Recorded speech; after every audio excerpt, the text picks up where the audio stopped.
Medical కాలేజీను నేను సందర్శించిన. ఆ తర్వాత అక్టోబర్ 10 నుంచి డిసెంబర్ 10 దాకా ప్రతి గ్రామంలోనూ, ప్రతి పట్టణంలోనూ, ప్రతి వార్డులోనూ రచ్చబండ కార్యక్రమం ద్వారా ప్రజలకు మెడికల్ కాలేజీలు ప్రైవేటైజేషన్ వల్ల జరిగే నష్టాల మీద ప్రజలకు అవగాహన పెరిగేలా, అవగాహన వచ్చేలా ఒకవైపున ఎడ్యుకేట్ చేస్తూ, మరోవైపున వాళ్ళను కూడా ఉద్యమంలో భాగస్వామ్యులను చేస్తూ వాళ్ళ సంతకాలను ద్వారా వాళ్ళ అభిప్రాయం, వాళ్ళు నిరసనను తెలియజేసే కార్యక్రమం మొదలైంది. అక్టోబర్ 10 నుంచి డిసెంబర్ 10 దాకా ప్రతి గ్రామంలోనూ, ప్రతి పట్టణంలోనూ, ప్రతి వార్డులోనూ ఈ రచ్చబండ కార్యక్రమం ద్వారా సంతకాల సేకరణ జరిగింది. నవంబర్ 12వ తారీఖున నియోజకవర్గ కేంద్రాలలో నిర్వహించిన భారీ ర్యాలీలు, తద్వారా నియోజకవర్గ స్థాయిలో ఇంకా ప్రజలను దీనిలో భాగంగా చైతన్యవంతులను చేస్తూ అడుగులు ముందుకు పడ్డాం. తర్వాత డిసెంబర్ నెల మళ్ళీ 10వ తారీఖున మళ్ళీ 175 నియోజకవర్గాల్లోనూ భారీగా ర్యాలీలతో సేకరించిన సంతకాలన్నింటినీ కూడా జిల్లా కేంద్రాలకు పంపించే కార్యక్రమానికి శ్రీకారం చుట్టడం జరిగింది. తర్వాత 15వ తారీఖున జిల్లా కేంద్రాలలో మళ్ళీ భారీ ర్యాలీలతో సేకరించిన సంతకాలను మళ్ళీ జిల్లా కేంద్రాల నుంచి ఇక్కడికి పంపించడం జరిగింది. ఈరోజు మళ్ళీ ఇక్కడి నుంచి గవర్నర్ గారి దగ్గరికి ఈ సంతకాలన్నీ కూడా తీసుకొచ్చి ప్రజల మనోభావాలను, ప్రజల నిరసనను ఆధారాలతో సహా గవర్నర్ గారికి చూపించి ఎక్స్ప్లెయిన్ చేయడం జరిగింది. ఈరోజు నేను మీ అందరి ద్వారా ఈ రాష్ట్ర ప్రభుత్వాన్ని గట్టిగా డిమాండ్ కూడా చేస్తా ఉన్నాను. అసలు ఒక మెడికల్ కాలేజ్ అన్నది అందరం కూడా రాష్ట్ర ప్రజలుగా ఉన్న ప్రతి ఒక్కరం కూడా అందరం కూడా ఆలోచన చేయాలి. మనం తీసుకునే నిర్ణయాలు భవిష్యత్ తరాలను మనం తీసుకునే నిర్ణయాల వల్ల భవిష్యత్ తరాలకు దాని మీద ఇంపాక్ట్ పడుతుంది. మనం తీసుకునే ప్రతి నిర్ణయం కూడా, లీడర్లుగా మనం తీసుకునే ప్రతి నిర్ణయం కూడా ఆలోచన చేసి నిర్ణయం తీసుకోవాల్సిన అవసరం ఉన్న పరిస్థితి. అసలు ఒక రాష్ట్ర ప్రభుత్వము, మన రాష్ట్రమే కాదు దేశంలో ఎక్కడైనా తీసుకోండి, ఒక రాష్ట్ర ప్రభుత్వం అన్నది స్కూల్ ఎందుకు నడుపుతుంది? ఎప్పుడైనా మీకు ఎప్పుడైనా ఆలోచన తట్టిందా? ఆలోచన చేయమని అడుగుతా ఉన్నా ప్రతి ఒక్కరిని కూడా. రాష్ట్ర ప్రభుత్వాలు దేశంలో అన్ని చోట్ల కూడా ఎందుకు స్కూళ్ళు నడుపుతాయి? ఎందుకు రాష్ట్ర ప్రభుత్వాలు హాస్పిటల్ నడుపుతాయి? ఎందుకు ఆర్టీసీ బస్సులు నడుపుతాయి? ఎందుకు పోలీసులు రాష్ట్ర ప్రభుత్వం ఎందుకు నడుపుతుంది? ఎప్పుడైనా ఆలోచన చేశారా? కారణం ఏమిటనంటే రాష్ట్ర ప్రభుత్వమే స్కూళ్ళు నడపకపోతే, రాష్ట్ర ప్రభుత్వమే హాస్పిటళ్ళు నడపకపోతే, రాష్ట్ర ప్రభుత్వమే ఆర్టీసీ బస్సులు నడపకపోతే పేద మధ్యతరగతి వాళ్ళు ప్రైవేట్ ఎక్స్‌ప్లాయిటేషన్కు లోనై వాళ్ళు అఫోర్డ్ చేయలేని పరిస్థితిలోకి ఈ బేసిక్ నెసెసిటీస్ అన్నీ వెళ్ళిపోతాయి. అందుకనే ఏ రాష్ట్ర ప్రభుత్వం అయినా కూడా తమ వంతు బాధ్యతగా తీసుకొని ఇవన్నీ నడుపుతారు.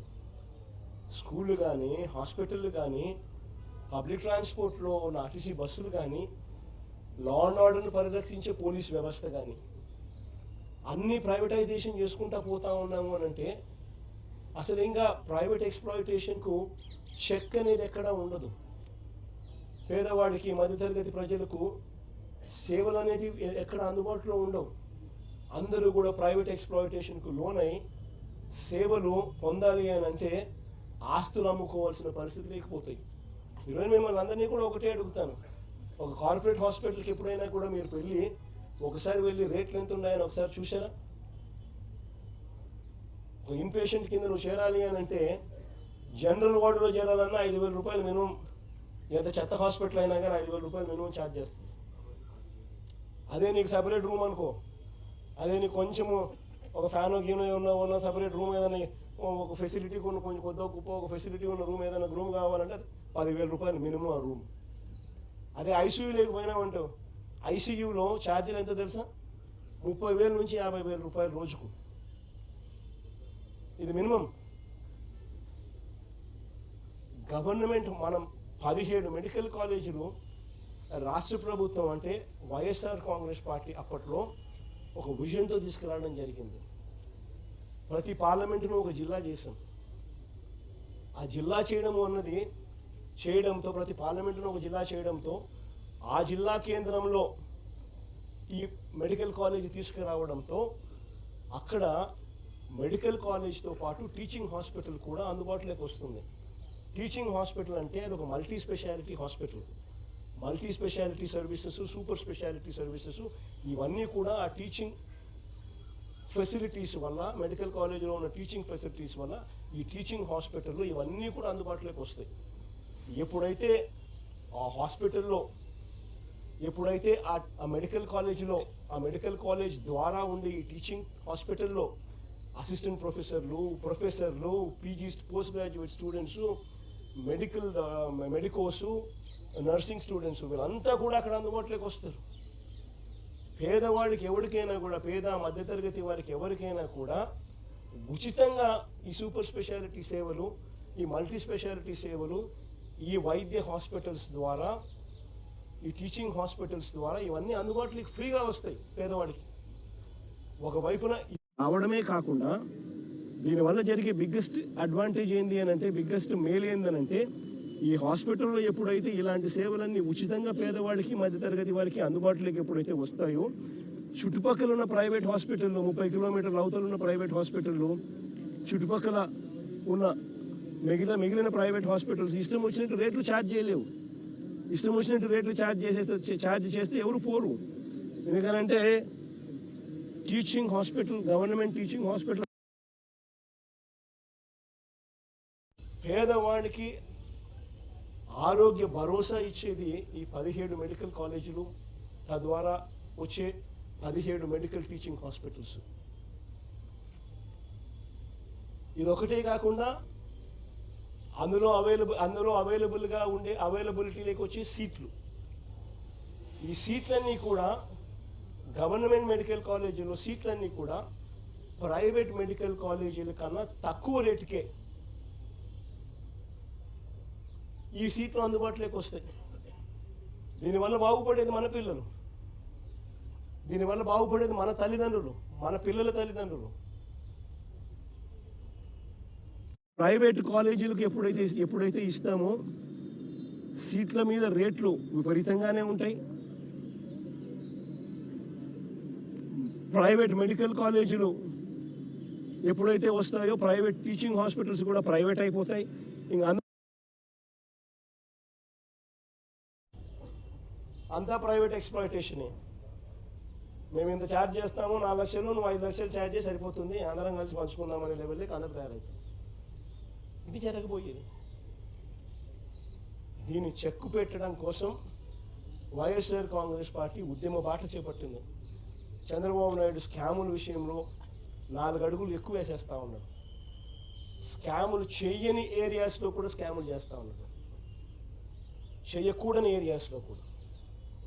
ప్రైవేట్ మెడికల్ కాలేజీని, గవర్నమెంట్ మెడికల్ కాలేజీని ప్రైవేట్కి ఇస్తాడు. ప్రైవేట్కి ఇవ్వడమే ఒక స్కామ్ అయితే, భూమి గవర్నమెంట్ది, మెడికల్ కాలేజ్ కన్స్ట్రక్షన్ గవర్నమెంట్ది, దాంట్లో పనిచేసే వాళ్ళు గవర్నమెంట్ వాళ్ళు, జీతాలు ఇచ్చేది గవర్నమెంటే, కానీ కాలేజీలు మాత్రం ప్రైవేట్ వాళ్ళంట. ఒక్కొక్క గవర్నమెంట్ మెడికల్ కాలేజీలో జీతాలు ఎంతో తెలుసా? ఒక 550 బెడ్, 600 బెడ్ హాస్పిటల్ నడపాలి అని అంటే మెడికల్ కాలేజీలో జీతాలు అయ్యేది, మీరు ఏఐలోకి వెళ్ళి గూగుల్ సెర్చ్ నొక్కండి.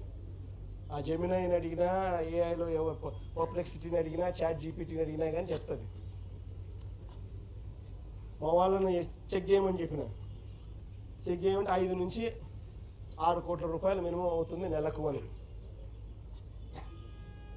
అంటే 60 కోట్ల రూపాయలు సంవత్సరానికి ఒక్కొక్క మెడికల్ కాలేజ్ మీద జీతాల మీద అయ్యే ఖర్చు. అంటే 2 ఏళ్ళకి కలిపితే 120 కోట్లు. అంటే 120 కోట్ల రూపాయలు చంద్రబాబు నాయుడు వాళ్ళకి ఇస్తున్నాడు.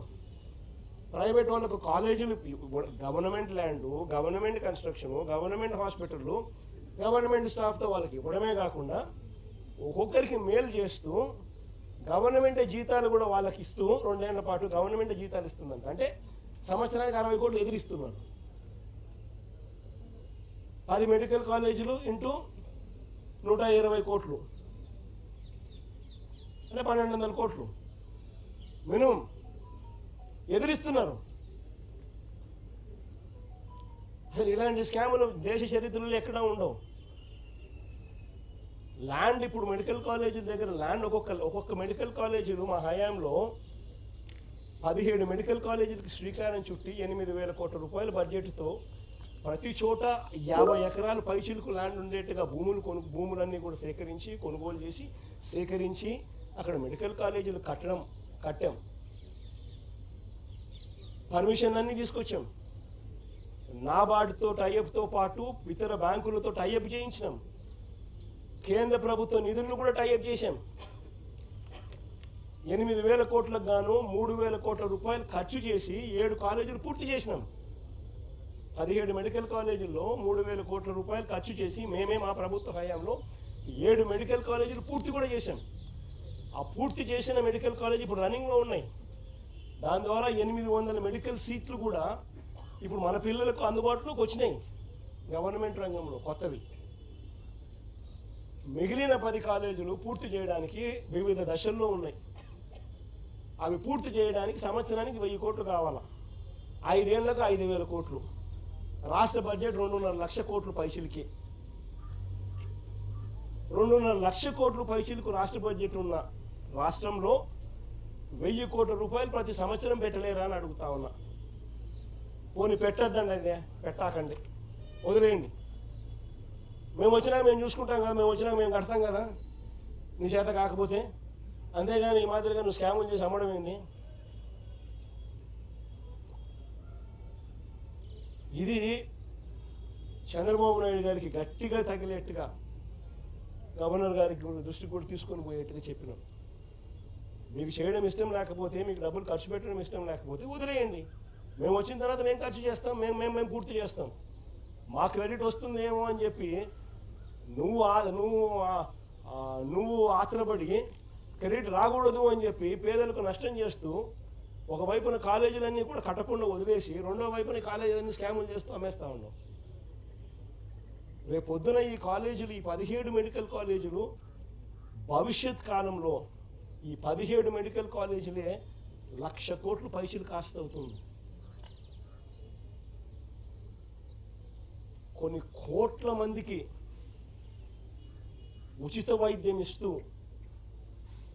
వెలకట్టలేని సేవలు అందిస్తూ కొన్ని కోట్ల జీవితాలలో ఇవి వెలుగులు నింపుతాయి ఈ మెడికల్ కాలేజీలు. మీ ద్వారా రాష్ట్ర ప్రజలకు అందరికీ కూడా ఈ విషయాలన్నీ కూడా తెలియజేస్తూ ఈ పోరాటం ఇంతటితో ఆగదు. గవర్నర్ గారికి సంతకాలు చూపించడం జరిగింది. ఈ సంతకాలు చూపించిన ఈ కార్యక్రమం ఇంతటితో ఆగిపోదు. ఇక్కడ నుంచి ఈ సంతకాలు కోర్టు గడప దాకా వెళ్తాయి. కోర్టులో రేపు అఫిడవిట్ కూడా ఫైల్ అవుతుంది. కోర్టు సంతకాలు అందుబాటులో ఉన్నాయి. మీరు ఎప్పుడు చెప్తే అప్పుడు ఆ సంతకాలన్నీ కూడా మీ కోర్టు ముందుకు వచ్చి పెరేడ్ అవుతాయి అని కూడా చెబుతూ కోర్టులో కూడా ఈ కోర్టు సంతకాలు మీద కోర్టు ద్వారాలు కూడా రేపు లాక్ చేస్తాం. చేసిన తర్వాత ప్రతి ప్రయత్నము జరుగుతుంది చంద్రబాబు నాయుడు గారిని ఈ విషయంలో అడ్డుకునేదానికి. మిమ్మల్ని మీ ద్వారా ప్రజలందరినీ కూడా కోరుకునేది ఏమిటంటే, ఇంత చేసినా చంద్రబాబు నాయుడు గారి చర్మం మందం కాబట్టి చంద్రబాబు నాయుడు అనే వ్యక్తి మారకపోవచ్చు. కాబట్టి మీరంతా కూడా ఇంకా కలిసి రావాలి. ఈ జరుగుతూ ఉన్న ఈ అన్యాయాలను మనం అంతా కలిసి గట్టిగా అడ్డుకోవాలి. ఎందుకంటే ఈరోజు ఇది అడ్డుకోకపోతే రేపొద్దున మీ పిల్లల జీవితాలకు, రేపొద్దున మీ పిల్లల ఆరోగ్యానికి ఏదైనా సంబంధించి ఏదైనా వైద్యం చేయించాల్సి వస్తే ఉచితంగా చేసే పరిస్థితి పోయి 4 లక్షలు, 5 లక్షలు, 10 లక్షలు ఒక్కొక్కడు కట్టుకోవాల్సిన పరిస్థితి లేకపోతారు. కాబట్టి ఖచ్చితంగా అందరం కలిసి గట్టిగా దీన్ని తీసుకొని అడ్డుకునే కార్యక్రమం ఖచ్చితంగా చేయాలి. గవర్నర్ గారికి అయినా కూడా మనసున్న మానవత్వం ఉన్న ఏ మనిషికైనా కూడా చంద్రబాబు నాయుడు చేస్తూ ఉండేది తప్పు అని చెప్పి ఎవరికైనా తెలుస్తుంది, ఎవరికైనా అర్థమవుతుంది. ఎందుకనంటే ఇది తప్పు కాబట్టి. పేదవాళ్లకు అదే గవర్నర్ గారి ఇంట్లో పనిచేస్తూ ఉన్న వాళ్ళందరికీ రేపు పొద్దున హాస్పిటల్కి పోవాల్సి వస్తే ఆ మెడికల్ కాలేజ్ కానీ అందుబాటులో కూడా ఉంటే ఉచితంగా ట్రీట్మెంట్ ఇచ్చి పంపిస్తారు. ఆ మెడికల్ కాలేజ్ ప్రైవేట్ అయినాయి అని అనుకో, ఒక్కొక్క లక్షల రూపాయలు, లక్షలు, 2 లక్షలు, 3 లక్షలు, 4 లక్షలు కట్టాలా. ఎవరికైనా కూడా బాధ అనేది తలెక్కుకున్నట్లుంటుంది. గవర్నర్ గారికి ఇంకా మనసు ఎక్కువ, పెద్ద మనసు. ఆయనకు అందరికన్నా ఇంకా ఎక్కువ బాధ కలుగుతుంది, బాధ కలిగింది. దానివల్ల ఇంకా ఫర్దర్గా పాజిటివ్ రిజల్ట్స్ వస్తాయని ఆశిస్తున్నాం. ప్రతి ద్వారము మేము కడతాము. కోర్టు గడప కూడా ఎక్కే కార్యక్రమం చేస్తాము. కోర్టుల ద్వారాను ఈ అడుగులు ముందుకు వేసినప్పుడల్లా ప్రజల ఉద్యమ బాట ద్వారాను దీన్ని అడ్డుకునే కార్యక్రమం చివరిదాకా కూడా చేస్తాము, ఖచ్చితంగా చేస్తాము. Because this is a scam. Government land, government బిల్డింగులు, government staff, government equipment, government జీతాలు, ప్రైవేట్ వానికి పేరు, మళ్ళా మోసం చేసేందుకు, డైవర్షన్ చేసేదానికి ఈయనకి ఏమంటాడు? గవర్నమెంట్ పేరు మాత్రమే పెడతామని అంటాడు. రేపు పొద్దున హెరిటేజ్ కంపెనీకి గవర్నమెంట్ పేరు పెట్టి కింద చిన్న హెరిటేజ్ అని పెడితే హెరిటేజ్ గవర్నమెంట్ అది అయిపోతుందా? అందరూ ఆలోచన చేయాలి. మోసం చేయడానికైనా హద్దు పొద్దు ఉండాలి కదండి. ఏదైనా కానీ మరీ చెవిలో పూలు పెట్టేదానికి అసలు ఎట్ట కనపడుతున్నామండి ఎవరికైనా కానీ ప్రజలంటే. మరి ఇది దారుణంగా చెవిలో పూలు పెడితే ఎట్ట? సూపర్ 6 ఒక మోసం, సూపర్ 7 ఒక మోసం, ఇంతకుముందు ఎన్నికలప్పుడు జగన్ ఇచ్చేటివన్నీ కాక అడిషనల్గా సూపర్ 6 చేస్తాను, సూపర్ 7 చేస్తానని. ఈరోజు పలావు పోయింది, పెడతానన్న బిర్యానీ పూర్తిగా రోడ్డు మీద రోడ్డును పడిన పరిస్థితులు కనిపిస్తూ ఉన్నాయి. అవి కథ దేవుడు ఎరుగు. చదువుకుంటున్న పిల్లలకు ఫీజు రీయింబర్స్మెంట్ లేదు. ఈ డిసెంబర్ వస్తే 8 క్వార్టర్లు. విద్యా దీవెన లేదు, వసతి దీవెన లేదు. పిల్లలు చదువులు మానేస్తూ ఉన్నారు. GR రేషియోస్ తగ్గినాయి. ఆరోగ్యశ్రీ లేదు. నెట్వర్క్ హాస్పిటల్స్కి ఇవ్వాల్సిన బకాయిలు ఇవ్వకపోవడంతో బోర్డులు తిప్పేసినారు. మరోవైపు గవర్నమెంట్ హాస్పిటల్ పరిస్థితి ఇది, అది కూడా ప్రైవేట్కి ఇచ్చేస్తున్నారు.